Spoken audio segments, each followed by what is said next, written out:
welcome back to another GeekaWhat video, and today it is $300 gaming PC build time for the months of August and September 2016. So make sure to drop a like rating and subscribe, follow my Twitter at GeekaWhat, but let's get straight into this build. Now with any build it all starts with how it performs, and this build will smash the latest AAA titles at medium settings whilst achieving between 30 and 60 frames per second. Older games such as CSGO, Minecraft, World of Warcraft, League of Legends, you're going to be looking at high settings whilst achieving well over 60 FPS, and in the case of CSGO, even near enough 100 frames per second. So let's kick it off with the CPU. Now the CPU choice is an interesting one to many.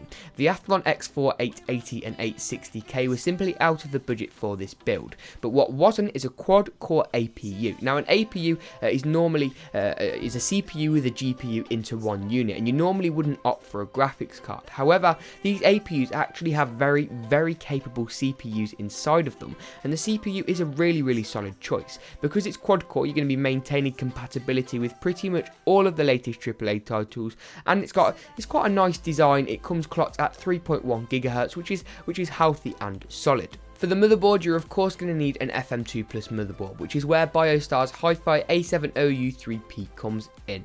BioStar have got some really great boards at some really great prices, and this board's got USB 3 and SATA 3 6 gigabit per second, along with a PCIe slot for our graphics card. For RAM, going for an APU, if you were going to go for use the APU for graphics, you would normally go for quite fast RAM. However, because we're using a normal GPU, we don't need anything too fancy. Crucial's Ballistic Sport looks great with this really big blue heatsink on, and comes clocked at 1866 DDR3. 2x4GB gives dual channel performance, which our APU is going to really like, and it also comes in at quite a nice value price point. For storage, the Hitachi Ultrastar is a 500GB hard drive and a 3.5-inch form factor. 3.5 inches is a normal size and is going to be facilitated by our case just fine. The 7200 RPM speed is as fast as mainstream hard drives get, and this is a really good value hard drive. Hitachi are a really kind of respectable hard drive make, and their hard drives are used in server farms all over the world. For the video card, Sapphire's Radeon R7 360 has a 2GB frame buffer, which is great for 1080p, and it also comes with its Nitro cooler. Sapphire have got some really great cards, once again at some really great prices.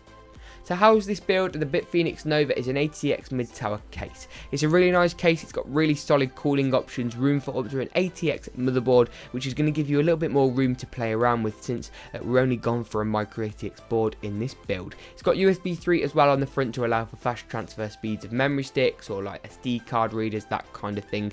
Really solid choice, and it comes in at just less than $23. For the power supply, EVGA's 430W is an 80 Plus certified ATX power supply. The ATX power supply is going to fit great into our case, and 430 watts is enough for this build. Since you aren't going to be doing any overclocking, we don't need anything too much more beefy, but if you want to grab a slightly higher end unit, you could go for the 500W, and that would facilitate you just fine. But if you did enjoy this video, make sure to drop a like rating and of course to subscribe. Follow my Twitter if you wish at GeekaWhat, and I'll see you in the next GeekaWhat video.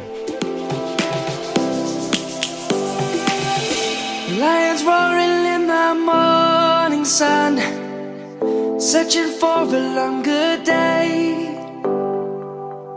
People feeling like the light has just come. We must never stop the way. Birds jumping and I hear my name, grasping